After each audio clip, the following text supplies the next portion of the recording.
Il est 3 h du matin.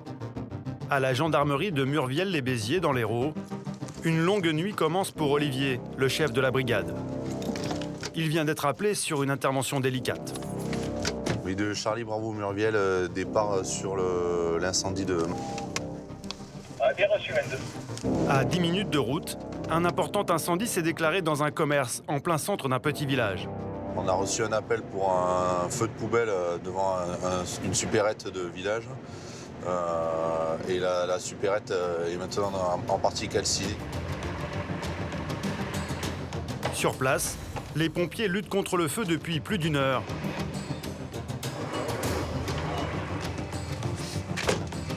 À son arrivée, Olivier fait le point avec Jean-Paul, son collègue. Sur Jean-Paul. Oh, ouais, ça a bien cramé là. Donc a priori, le magasin à l'intérieur est complètement ravagé. L'incendie est enfin maîtrisé. Mais les dégâts sont importants. La gérante du magasin vient d'arriver. Elle est effondrée. On a eu 12 heures et 14 heures pour voir ça. Qu'est-ce que tu veux faire? Chérie. Non. Je suis dégoûté. Des années de travail qui partent en fumée. C'est un cauchemar. Les habitants du village sont sous le choc. C'était leur seule épicerie. Je n'aurais pas revu jamais ça. Il va fermer ce magasin. Voilà ce qui va se passer. Les petites vieilles, tout le monde là. Hein, comment ils vont faire maintenant ce magasin? Je ne sais pas comment ils vont faire. À l'intérieur, c'est un désastre. Attention à la tête. Seuls quelques rayons ont été épargnés. Le reste est entièrement détruit. Les frigos, la caisse, le sol, tout est calciné. Et le plafond s'est effondré. La partie principale du magasin a été touchée, donc l'entrée, toute la zone caisse, tous les congélateurs sont HS. Voilà, il y a au moins un tiers de la partie du magasin qui est brûlée. Pour les gendarmes, l'enquête commence. D'emblée, Olivier et Jean-Paul penchent pour la piste criminelle. Car c'est cette poubelle carbonisée qui est à l'origine de l'incendie. Ce que l'on peut dire, c'est que des premiers éléments de l'enquête, il s'avère que un feu a été mis au conteneur qui se trouvait à droite du rail où il y avait les bouteilles de gaz et serait à l'origine de l'incendie. Les bouteilles de gaz n'ont pas explosé. Il y en a juste une où il y avait une fuite de propane qui a été neutralisée par les services de secours. La catastrophe a été évitée de justesse. Si les bonbonnes de gaz avaient explosé, le souffle aurait fait de nombreuses victimes. Coïncidence troublante, d'autres poubelles ont brûlé à une centaine de mètres de la supérette. Là, il y a un troisième conteneur derrière mon lieutenant. Juste là, sur votre droite. 3 poubelles incendiées, mais impossible de relever des empreintes car il ne reste que des cendres. S'agit-il d'un règlement de compte ou d'un acte de vandalisme? Qui a bien pu mettre le feu? C'est ce que les gendarmes veulent déterminer. C'est obligatoirement quelqu'un qui a jeté quelque chose à l'intérieur incandescent et qui a provoqué cet incendie de container. Donc c'est évidemment quelqu'un qui l'a fait volontairement. Voilà. Pour trouver des indices, les gendarmes interrogent les voisins de la supérette. Vous avez vu des flammes, vous êtes descendu? Des flammes et que j'ai appelé les pompiers directement. D'accord. Moi j'étais chez moi, j'ai entendu... De suite, j'ai su que c'était du gaz. Là. Je suis sorti. Vous avez vu quelqu'un partir ou pas Moi, non. Non. En tout cas, vous avez entendu passer un groupe de jeunes. Oui, j'en ai entendu. Dans ce sens-là? Je suis pas sûr. Non, c'est partout, c'est le bordel. C'est tout le temps pareil. À la place du 14 juillet, tout ça, là? Partout, là, vous entendez. C'est Chicago, ça. Ces habitants exaspérés ont entendu du bruit, mais ils n'ont rien vu. L'affaire s'annonce complexe. Vu l'ampleur des dégâts, les enquêteurs de la brigade de recherche de Béziers sont arrivés en renfort. Déjà, il faut entendre tous les témoins et ensuite entendre les jeunes un par un et voir s'il y en a un qui craque. De toute façon, on n'a pas d'autres éléments. On constate ton On n'a aucun témoignage fiable. Seule hypothèse, celle d'un groupe de jeunes qui traînaient dans le quartier cette nuit-là. Les gendarmes vont devoir ratisser large pour retrouver les coupables. Une enquête qui va les mobiliser pendant plusieurs semaines.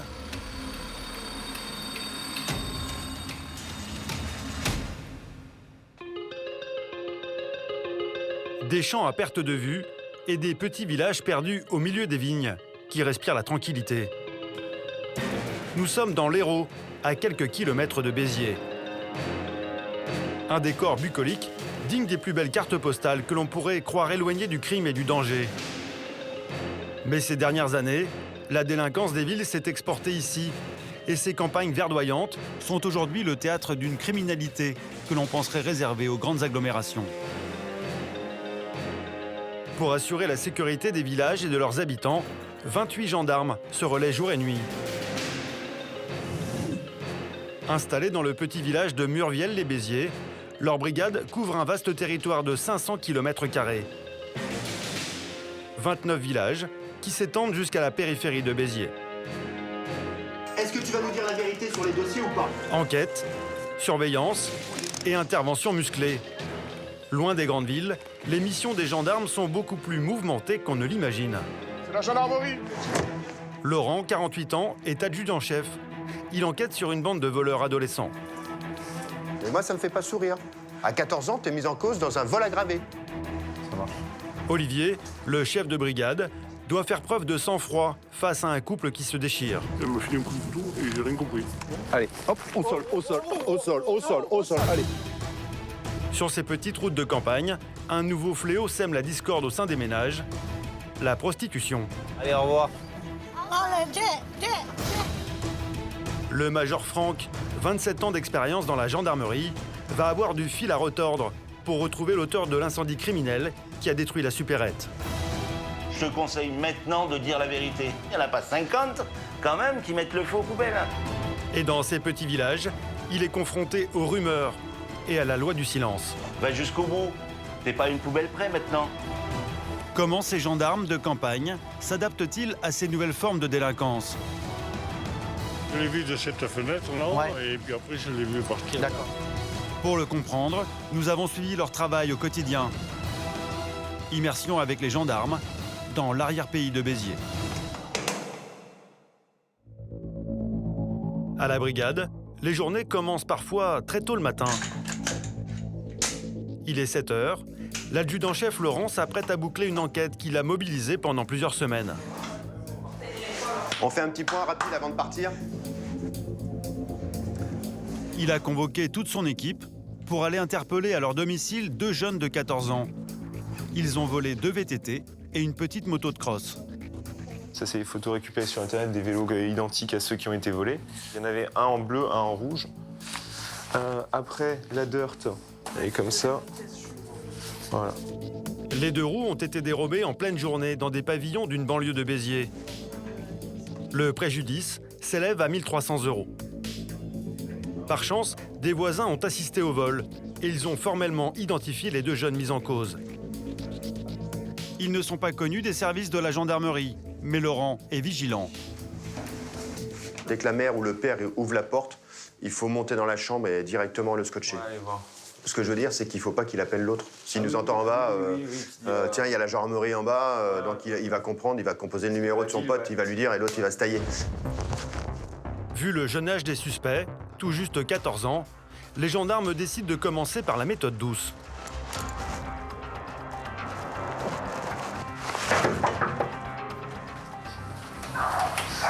Bonjour, c'est la gendarmerie de Murviel.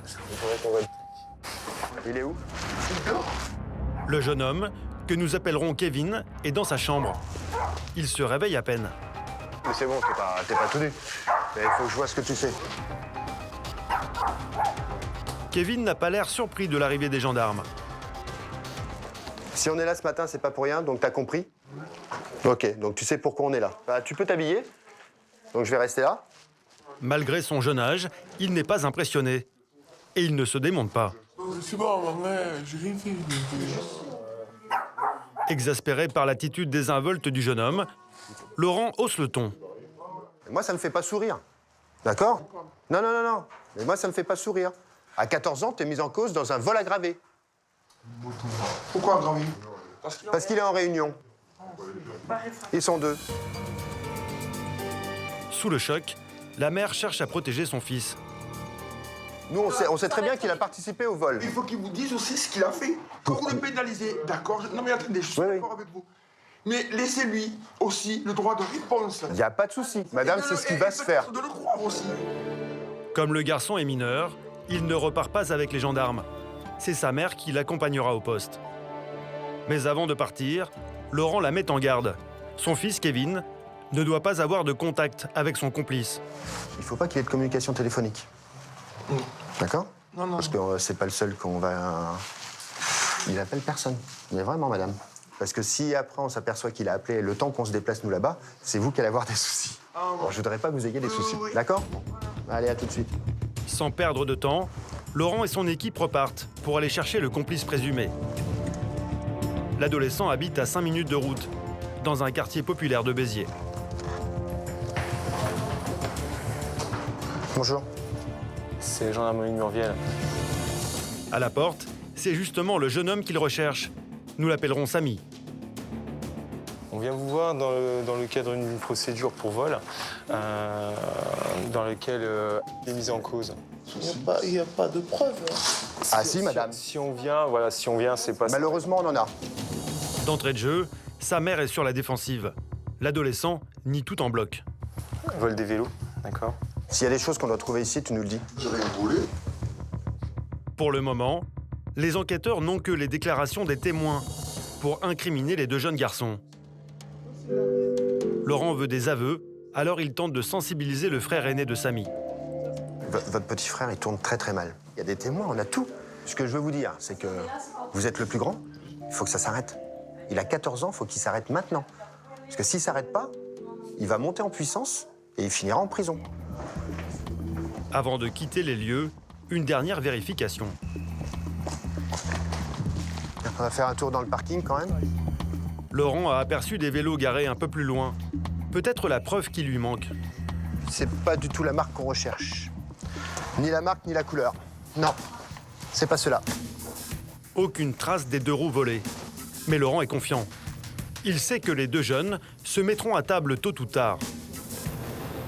L'attitude qu'il a, c'est l'attitude qu'on a généralement avec les jeunes de 14 ans. Et tout de suite, c'est pas moi, j'ai rien fait. Et généralement, ça se dégonfle très très vite lorsqu'ils sont dans nos bureaux. Dans ces campagnes, les vols représentent plus de la moitié des crimes et délits. Une petite délinquance qui empoisonne la vie des habitants et entretient un sentiment d'insécurité. Alors Laurent veut marquer le coup. Entre lui et les deux jeunes suspects, c'est un bras de fer qui commence.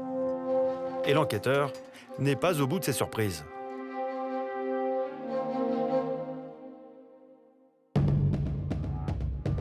À l'autre bout de la circonscription, des collègues de Laurent viennent de recevoir un appel inquiétant. C'est encore un problème avec un jeune garçon. Mais cette fois, il est en détresse. Sa mère n'a plus de nouvelles de lui depuis la veille et elle craint le pire. On part sur une maman qui nous a signalé que son fils avait quitté le domicile familial en laissant une lettre, fait un petit mot à sa sœur en lui disant qu'il lui léguait son ordinateur et qu'il s'excusait d'avoir été un mauvais frère. Donc c'est pas bon signe. En 24 ans de service, Jean-Michel, l'adjudant-chef, a déjà eu à gérer ce genre de situation et il sait qu'il ne faut pas prendre l'affaire à la légère. Car dans ces vastes étendues de campagne, retrouver une personne disparue peut vite se transformer en cauchemar. Première étape, recueillir un maximum d'informations auprès de la famille. Il serait parti à quelle heure? Son réveil à 6h du mat. Le réveil du téléphone est calé sur 6h du mat? Ok. Le jeune garçon aurait quitté son domicile il y a plus de 4 heures. Une durée inquiétante s'il s'agit d'une crise suicidaire. Donc là, personne ne l'a vu partir. 6h du mat, il est 10h30. Ouais. La mère et la sœur du jeune homme sont pétrifiées d'angoisse. Les gendarmes ne peuvent même pas le géolocaliser, car l'adolescent est parti sans son téléphone portable. C'est l'incompréhension. S'il a envie de prendre l'air, de s'oxygéner, enfin de se changer les idées, ça on peut le comprendre. Ce qui est embêtant, c'est ce message. Dans la lettre qu'il a laissée, le jeune homme semble être au bord du gouffre, prêt à faire un geste fou. Alors le temps est compté. Mais pour le moment, Jean-Michel n'a aucun indice. Est-ce qu'il a des copains, des copines? Est-ce qu'il a une petite copine? Non, il est très fermé. Il a du mal à se faire des amis. Il en avait quelques-uns sur Internet, mais je les connais pas. Vous avez accès à son compte Internet? Il a vidé son ordinateur. Un comportement clair pour effacer toutes les informations le concernant. C'est un mauvais présage pour Jean-Michel. Quant à savoir où il a pu aller, les pistes sont minces.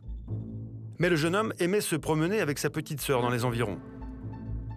Est-ce qu'il a l'habitude de se balader dans le coin Il est parti une fois faire une balade avec elle. Et vous êtes allé où? On est allé dans la grande grosse en gros.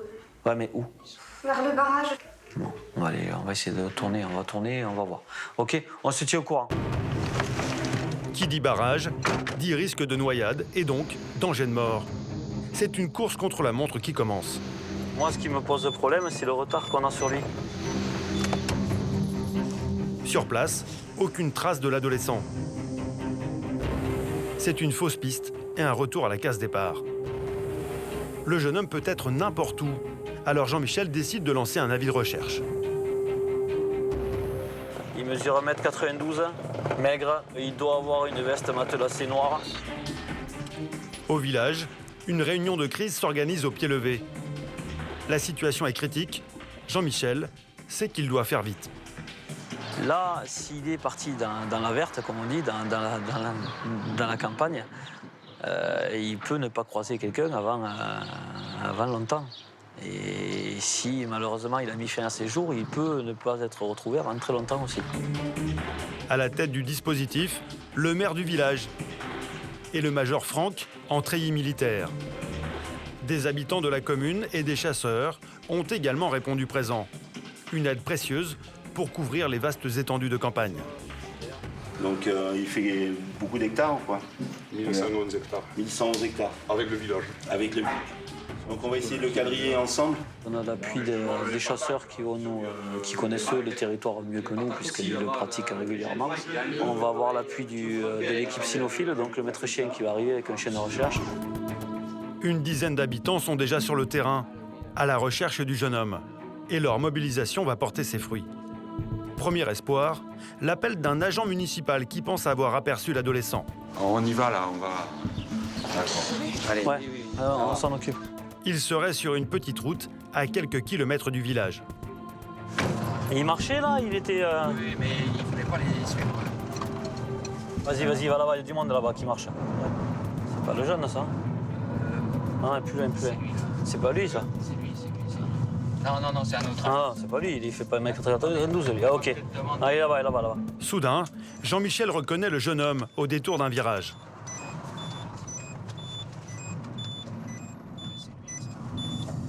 Vas-y, descends. Bonjour. Ça va? On peut discuter? On peut discuter? Moi, déjà, la seule chose qui m'importe, déjà, c'est que tu ailles bien. D'accord? Assieds-toi 2 minutes, on va discuter. Allez, assieds-toi dans le véhicule. Assieds-toi là. 2 secondes. Assieds-toi. Le garçon semble complètement abattu. Qu'est-ce qui se passe? Tu comprends qu'on peut s'inquiéter quand même. Quand on lit le message que tu as laissé, quand tu pars comme ça sans affaire, sans quoi que ce soit, il y a de quoi s'inquiéter. Tu voulais partir? Tu voulais pas te faire de mal déjà? Regarde-moi. Regarde. Tu voulais pas te faire de mal? Tu sais pas? Tu vas venir avec nous, on va retourner au village. Jean-Michel est père de famille et il sait trouver les mots pour rassurer l'adolescent. C'est la fin d'une longue journée d'angoisse.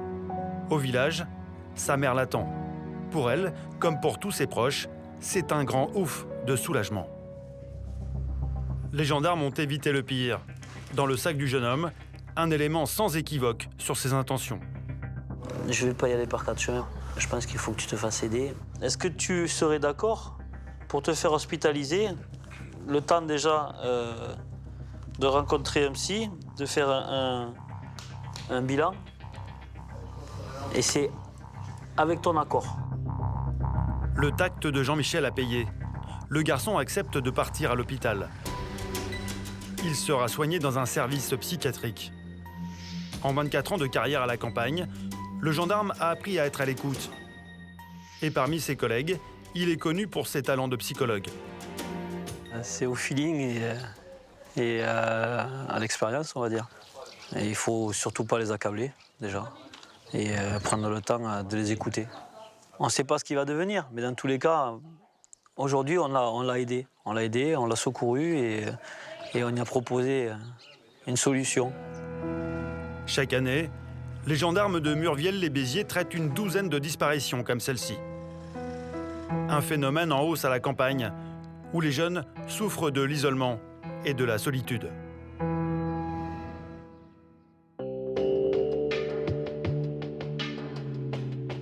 À quelques kilomètres de là, les investigations sur l'incendie de la supérette se poursuivent.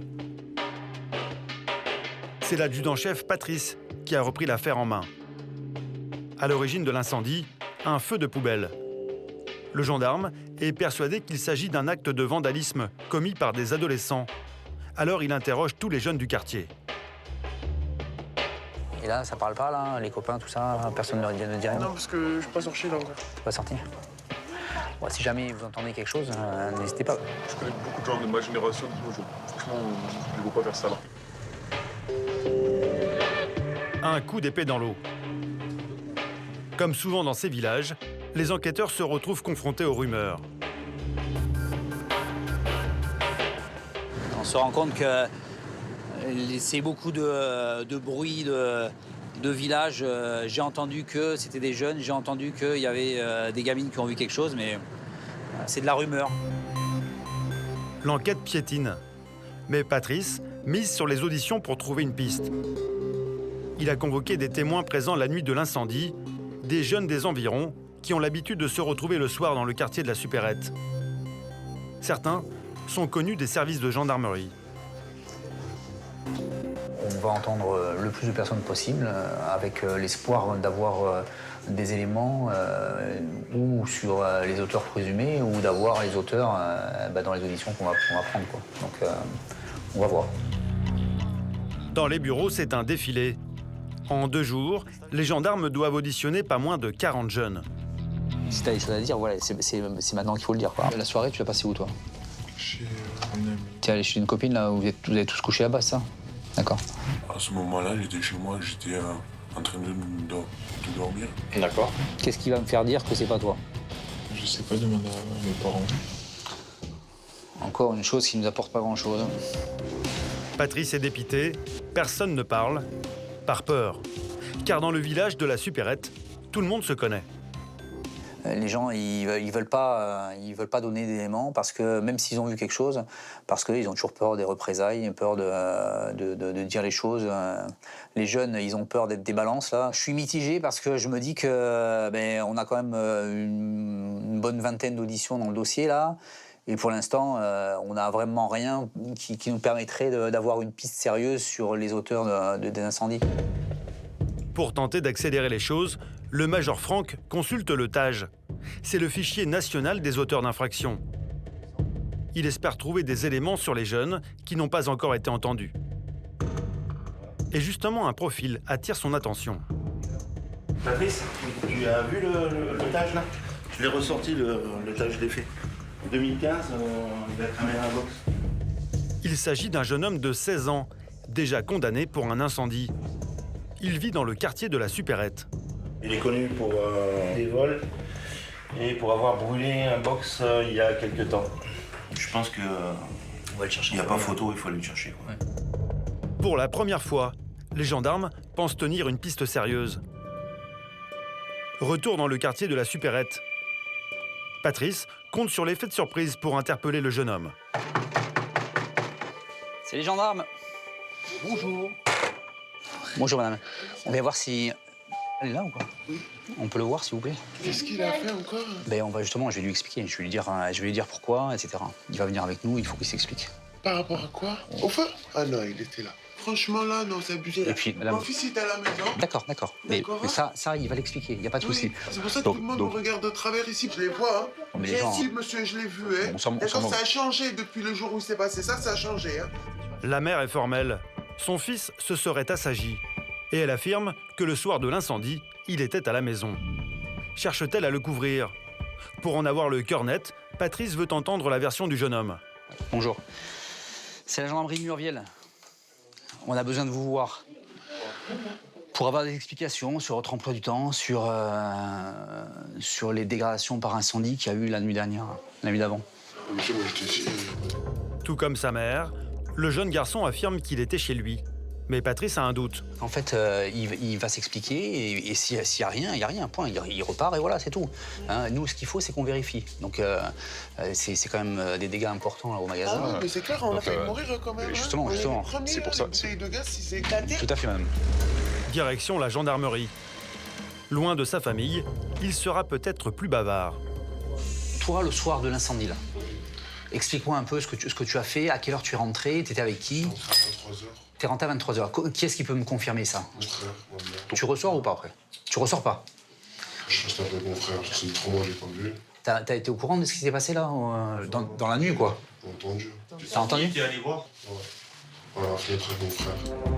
Ok. Les gendarmes n'ont aucun élément pour démonter son alibi. Encore une voie sans issue. Et vous en pensez des jeunes que vous avez entendus là? Ils ont tous, de toute façon, ils sont tous. Les la limite, il y a la alibis, route, quoi. C'est les parents qui donnent les alibis. Et après, il y a des copains, ils sont à tel endroit. Ouais. Moi, je suis quand même surpris que dans un village, les jeunes, ils le sachent pas.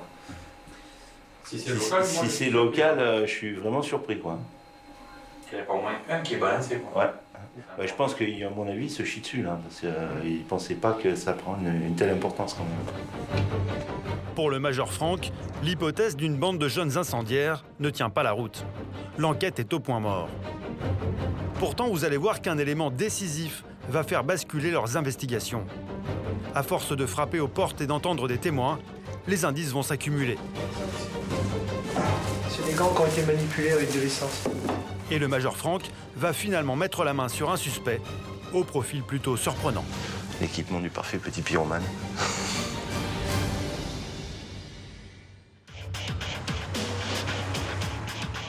À la brigade, c'est une autre affaire qui devrait bientôt aboutir. Celle du vol des 2 vélos et de la moto. Kevin et Samy, les 2 adolescents de 14 ans suspectés d'avoir commis le délit, sont entendus séparément pour éviter qu'ils n'accordent leur version. La raison pour laquelle tu es ici, c'est pour des vols qui ont été commis sur... Donc il s'agit de vols de vélos, le vol d'une dirt. Tu les reconnais, les vélos, la couleur? Je te montre juste comme ça, il y avait celui-là et celui-là, d'accord?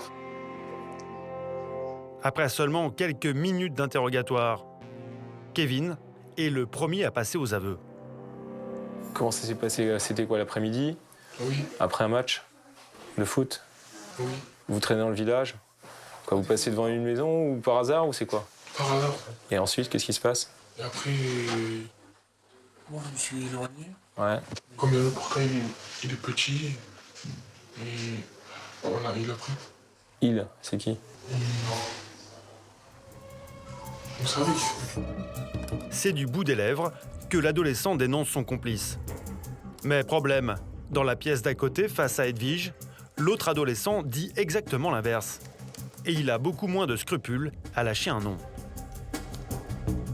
Il monte, moi je monte sur le mur, il prend les 2 vélos, et après moi je les prends, je les fais tomber, je les mets de l'autre côté, en fait j'étais sur le mur, j'ai fait passer. D'accord. Du coup après, il les a pris les 2, il a pris les 2 vélos. Ah mais c'est vrai, je vous jure c'est vrai.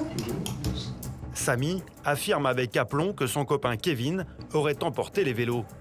Pourtant, les enquêteurs sont persuadés que c'est bien lui le meneur. Alors Laurent, qui supervise l'affaire, hausse le ton. Arrête de te la jouer, arrête de te la jouer. Parce que non seulement tu te fous de nous, tu n'assumes pas, tu balances les autres. Dans 4 ans, le jour de tes 18 ans, tu es seul responsable des conneries que tu feras. Il n'y aura pas papa et maman qui viendront. Maintenant, si c'est l'avenir que tu veux te construire, c'est toi qui le choisis. Loin d'être impressionné, Samy n'en démord pas. Dans la pièce d'à côté, Kevin semble plus fragile. L'enquêteur décide d'utiliser la manière douce pour le convaincre. Ça sert à rien d'aller protéger les copains parce que c'est pas des potes, quoi. Ils t'emmènent dans les ennuis. Tu me dis clairement les choses et ça se passera très bien. Qui l'a pris? Il y avait juste qui a pris, toi tu l'as pas pris? J'ai pas pris, j'ai juste aidé à le prendre. Les choses semblent claires pour les gendarmes. Samy serait bien le meneur et Kevin n'aurait joué qu'un rôle secondaire, ce qui confirme les déclarations des voisins témoins du vol. Une simple bêtise d'adolescent qui entraîne de lourdes conséquences. Pour les parents, c'est la douche froide. Le procureur nous a dit de lui faire les entrepôts, donc les empreintes, il va être fiché, empreintes, photos et ADN. Voilà. Ça ne veut pas dire qu'à sa majorité, il aura un casier. Vous voyez ce que je veux dire? Oui. C'est-à-dire que juste, il sera enregistré dans une base, de telle manière que s'il refait une bêtise ou quoi que ce soit, il sera dedans. Voilà. À seulement 14 ans, les deux jeunes font leur entrée dans les fichiers de la gendarmerie. En lisant le procès-verbal, la mère de Kevin tombe des nues. Je sais pas ce qui lui est passé dans la tête, là, franchement. Sans réfléchir. Mais bon, au bout d'un moment, il faut réfléchir, quoi. Peut-être que ça va le... Ouais, le faire réfléchir. De toute façon, l'idée, c'est ça. L'idée, c'est lui mettre une grande claque aujourd'hui quand il a 14 ans, au sens figuré, hein, pour qu'il comprenne les choses. Samy, le meneur, est convoqué pour être jugé pour vol en réunion. Il risque jusqu'à 5 ans de prison et 75 000 € d'amende.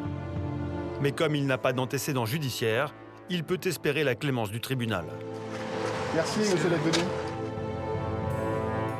Quant à son complice, Kevin, il ne fait l'objet que d'un simple rappel à la loi.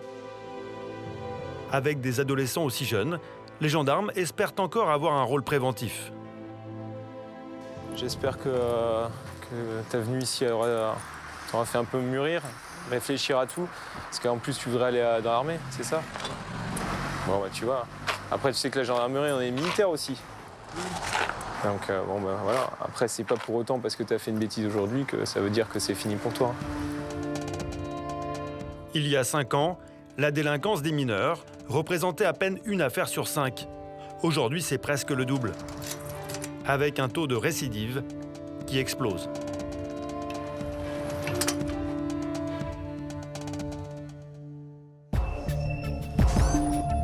Il est 18 h, nouvelle alerte pour les gendarmes. Edwige et Olivier, le chef de la brigade, doivent intervenir sur une affaire de violence conjugale. C'est l'autre phénomène en constante augmentation dans les zones rurales. Une dispute violente au sein d'un couple se serait réglée à coups de couteau. Monsieur serait ivre, il aurait tout cassé dans la maison et pour se défendre, la dame aurait pris un couteau, lui aurait mis un coup de couteau. On n'a pas plus d'éléments sur les faits. Quand les gendarmes arrivent sur place, l'homme, un père de famille d'une 40aine d'années, s'apprête à partir en voiture. Bonjour monsieur. Qu'est-ce qui s'est passé? Une rupture. Vous êtes fâché et... Oui, Et elle vous a fait mal. Elle est où la plaie? Pas de plaie. Je suis rentré, elle m'a dit oh, tu me casses les couilles. Elle m'a filé un coup de couteau et j'ai rien compris. Vous l'avez violenté ou pas? Ah non, je l'ai absolument pas touché. Mais madame, on verra après. On va vous voir après. Attendez dans la maison s'il vous plaît. La tension est toujours palpable. Les gendarmes décident d'éclaircir la situation à la brigade. Je vais aller voir la dame.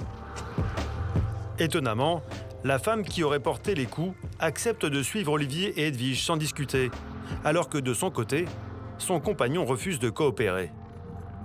Il y a deux options. Première option, vous montez avec nous dans la voiture, vous venez à la brigade, on s'explique. Mon copine ne parle avec vous, vous voyez, elle est mon avocat et on n'a pas... Ça, c'est la première option. Deuxième option, de force, vous monterez dans la voiture. L'homme s'obstine. Il semble ne pas être dans son état normal. Par mesure de sécurité, Olivier décide d'employer la manière forte. Allez, hop, au sol, au sol, au sol, au sol, au sol, allez. Là, vous bougez plus. Non, on vous a demandé gentiment. On l'a demandé gentiment, vous n'avez pas compris. Arrêtez. Maintenant. Arrêtez. Il faut coopérer avec la gendarmerie. On vous demande de... Asseyez-vous, montez dans la voiture. Allez, vous asseyez, monsieur. La méthode peut paraître un peu expéditive, mais le but est d'éviter une escalade de la violence. À la brigade, le pressentiment des gendarmes va se confirmer. L'homme a consommé beaucoup d'alcool. Allez. Allez, avancez. Non, non, venez par là, tout droit. Avant de l'auditionner, Olivier lui fait passer un alcotest. Asseyez-vous, asseyez-vous, asseyez-vous. Encore. Et le résultat est édifiant. Alors regardez, vous avez 0,98. Vous êtes 4 fois au-dessus là. Parce que dans le sang, ça fait 1,96. Ça fait quasiment 2 grammes. Donc.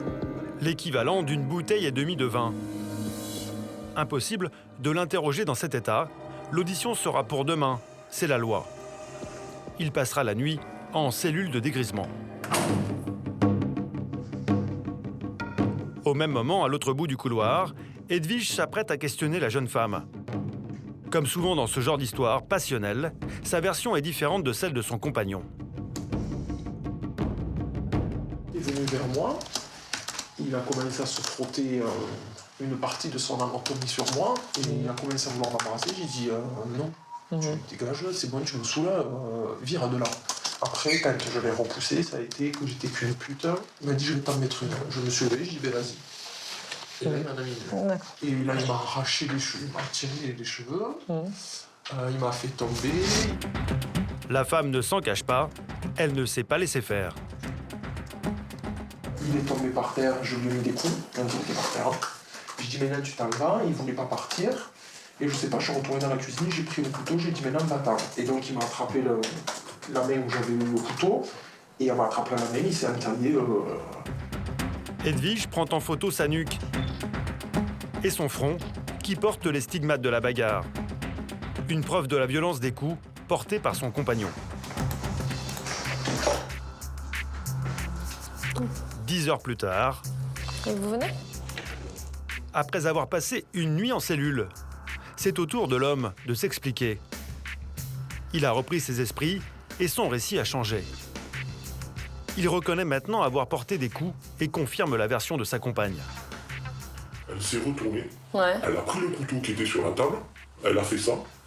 Et moi j'ai fait mais qu'est-ce que tu fais? Et je me suis. C'est moi qui me suis planté le couteau là. Là, d'accord. Voilà. Et d'ailleurs quand j'ai vu le couteau, j'ai dit on va arriver à des Oui, vous avez vu que c'était allé trop loin quoi. Le couple se déchire violemment depuis plusieurs années. Ce n'est pas leur première dispute et cette fois encore, les torts sont partagés. Bon, il y a des violences qui ont été commises de part et d'autre, ça c'est sûr, donc, puisqu'ils ont tous les deux des ecchymoses. Donc voilà, après savoir qui a tapé en premier, bon, ça, pour le déterminer, c'est pas évident. Pour les coups et blessures, l'homme écopera finalement d'une simple amende. Sa compagne sera relaxée. En moyenne, ces violences conjugales représentent 10% de l'activité des gendarmes chaque année. Mais depuis peu, dans ces zones rurales, un autre phénomène perturbe la tranquillité des familles. La prostitution. Fuyant les grandes villes, où le marché est saturé, elles sont de plus en plus nombreuses à débarquer sur ces routes de campagne. Comme ici, sur cette départementale, entre Béziers et Narbonne. Ouais, mais on les voit toujours. Ah ouais. Bah, l'avantage, c'est leur couleur. Tout à l'heure, on avait du jaune fluo, là, on a du rose fluo. Ah, il faut qu'elles soient visibles au bord de la route. Cet après-midi, avec un collègue, Jean-Michel a installé une surveillance près de cet axe routier très fréquenté. Arrêt, ralentissement intempestif, demi-tour, plusieurs accidents ont déjà eu lieu. Alors les gendarmes veulent stopper le phénomène.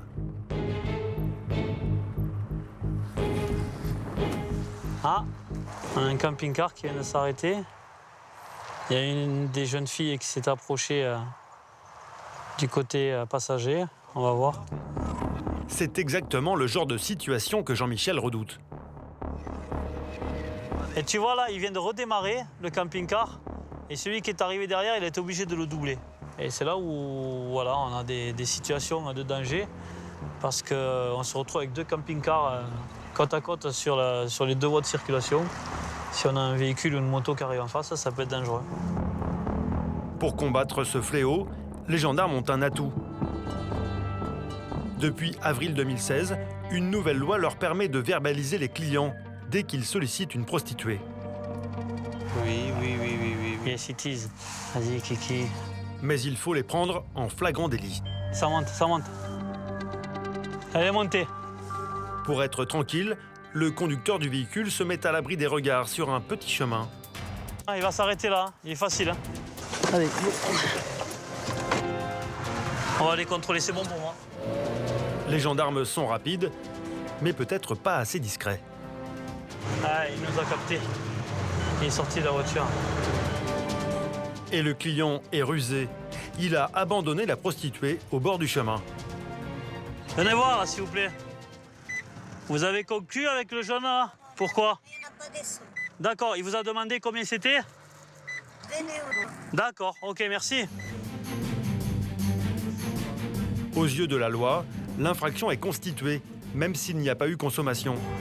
C'est la volonté de rémunérer la prostituée qui compte. On va le laisser se barrer.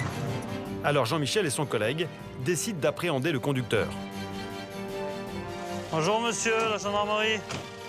Vous coupez votre moteur s'il vous plaît. Vous avez monté la jeune fille dans le véhicule? Elle était là, j'ai vu les filles là-bas, il y en avait une sur le chemin, j'ai discuté avec elle. Ouais, elle est montée dans votre véhicule monsieur. Ouais, mais elle s'est assise parce qu'elle m'a demandé de manger. C'est pas ce qu'elle nous dit. L'individu n'a pas conclu, alors il pense pouvoir échapper à la sanction. La route, vous la prenez suffisamment de fois pour savoir que ce sont des prostituées? Attendez, j'ai rien à me reprocher, j'ai rien fait. Vous avez chargé la prostituée, vous aviez l'intention de commettre un acte sexuel avec elle, moyennant finances. Ouais. Monsieur, moi je vais vous relever le recours à une prostituée, d'accord? Pour cette infraction, l'amende peut aller jusqu'à 1 500 €. C'est au procureur d'en décider et il va être clément. Le client s'en sortira avec un simple rappel à la loi. Avec des actions comme celle-ci, les gendarmes espèrent faire diminuer la prostitution. Allez, au revoir. Mais pour le moment, les filles de joie sont toujours aussi nombreuses dans l'arrière-pays de Béziers.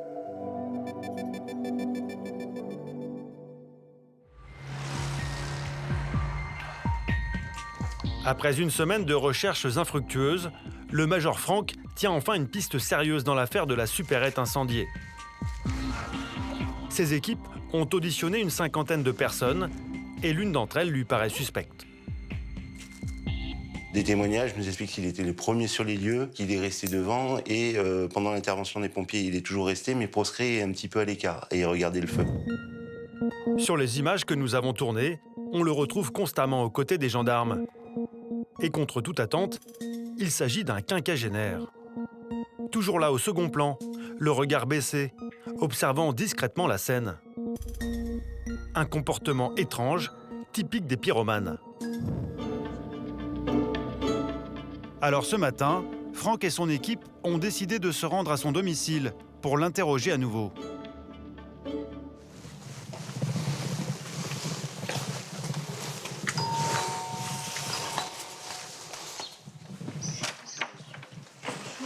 Bonjour madame.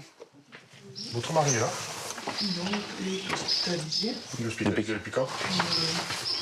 Vendredi. Pourquoi il est hospitalisé? Pour l'alcool. Pour l'alcool? Oui. On peut vous voir 2 minutes? L'homme est depuis quelques jours en cure de désintoxication pour un problème d'alcool. On voulait voir votre mari justement par rapport aux faits qui sont survenus la semaine dernière. Oui. Hein, les incendies. Oui. Ouais. Oui. Vous êtes au courant de quelque chose? Ah non, pas du tout. Non, pas du tout. Sa femme n'a pas l'air surprise de voir les gendarmes débarquer chez elle. Instable, l'homme provoquerait des conflits de voisinage assez régulièrement. Franck sent qu'il est sur la bonne voie et il décide de fouiller la maison. Il a son petit bordel, comme je dis là-bas. Son atelier, comme je dis. Ah d'accord. Les enquêteurs ont besoin de preuves matérielles et ils ne vont pas tarder à mettre la main sur des éléments accablants. Comme ce bidon. De l'essence? Et ça aussi. C'est des gants qui ont été manipulés avec de l'essence. De l'essence, des gants, des bougies et des aiguilles de pain. L'équipement du parfait petit pyromane. Franck peut avoir le sourire, il tient enfin une piste sérieuse. Voilà, merci beaucoup, madame. Au revoir. Au revoir. Les enquêteurs repartent les mains pleines. Mais problème. Pour pouvoir interroger l'individu, ils vont devoir attendre la fin de sa cure de désintoxication. Car lors de son audition, le pyromane présumé ne doit pas être sous l'influence de l'alcool. « 15 jours plus tard, le voici dans les locaux de la gendarmerie. Il est en garde à vue. Asseyez-vous. Bon, vous savez pourquoi vous êtes là? Vous avez une idée quand même? Ça dépend pourquoi. Ça dépend pourquoi? Si vous êtes là, c'est pas pour rien, vous le savez. Franck est persuadé de tenir son coupable. Mais il veut obtenir des aveux. Alors réfléchis bien à ce que tu vas dire. Et surtout, tu ne mens pas. Parce que ça risque de te porter préjudice. Première étape de l'interrogatoire, connaître son emploi du temps, la nuit de l'incendie. Franck doit se concentrer, car l'homme a des problèmes d'élocution à cause d'une maladie. Moi, j'avais pas sommeil. Je promène ma chienne, la vierge, et j'ai rencontré de loin la cagoule des jaunes. Le suspect accuse une bande de jeunes qu'il aurait croisé la nuit de l'incendie. Mais pour Franck, cette histoire ne tient pas la route. Au début, ça devait t'arranger. On a pensé que c'était les jeunes. T'as vu le dossier que ça a pris? Hein? Donc, je vais te dire une chose. Je te conseille maintenant de dire la vérité. Et c'est le moment de la dire maintenant. Alors, pour ces poubelles. Pour toutes ces poubelles, moi, je vous dis, je vous ai pas mis toutes ces poubelles au feu. C'est Pas toutes, hein? Lesquelles t'as mis au feu? Il y en a eu deux. Ouais. Deux ou trois petites. C'est un premier aveu. Sur les 4 feux de poubelle ce soir-là, l'homme avoue en avoir allumé 3. Mais il n'évoque pas celle qui est responsable du désastre à la supérette. Et les poubelles qui étaient devant le magasin, ça s'est fait le même soir, dans le même laps de temps. Et ça continuait, c'est le bout de la rue. Va jusqu'au bout. T'es pas à une poubelle près maintenant. Sois honnête, même que t'as eu peur parce que tu pensais pas que ça brûle autant. Celle-là, là, je n'ai pas touché. Ah, ben si, tu as touché. Il n'y en a pas 50, quand même, qui mettent le feu aux poubelles. L'individu en a déjà trop dit. Acculé, il craque. C'est toi qui l'as fait? Voilà. Oui, mais je ne pensais pas que ça allait se... Tu pensais pas que ça allait mettre le feu au magasin? Ah, pas. Non. Je ne pensais pas que de là, ça allait brûler là-bas, et de là, ça allait brûler là-bas. Manifestement, le quinquagénaire a été dépassé par la situation et il n'arrive pas à expliquer son attitude ce soir-là. Pourquoi t'as mis le feu aux poubelles alors? Voilà, c'est ça qui m'intéresse. Je ne sais pas. J'ai des trucs que je ne me rappelle plus après. Était-il sous l'emprise de l'alcool au moment des faits? Comment expliquer son geste? Ce sera à la justice de le déterminer. Une chose est sûre, son comportement aurait pu faire de nombreuses victimes. Et dans le village, les habitants sont encore sous le choc. En bouclant cette enquête, Franck espère ramener un peu de sérénité au sein de la population. C'est important pour la commune parce que ça a créé un certain émoi au sein de la population. Pour un village, c'est très important parce que c'est pas très grand, tout se sait. Et les gens, ils paniquent de suite. C'est pas comme dans une ville où ça passe inaperçu presque. Donc c'est important de solutionner cette affaire. Jugé en comparution immédiate, le pyromane a été condamné à 1 an de prison ferme pour incendie volontaire. L'affaire est assez inhabituelle pour les gendarmes, mais elle n'est pas exceptionnelle, car l'été dans cette région très sèche, les feux sont monnaie courante.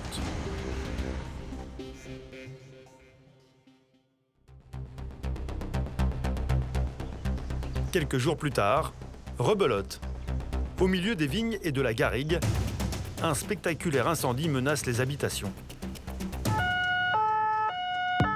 Appelés en urgence, les gendarmes vont devoir sécuriser le périmètre et comprendre ce qui s'est passé. Le feu s'est-il déclenché de manière accidentelle ou est-il encore d'origine criminelle? La maréchale des logis-chefs Isabelle va devoir le déterminer.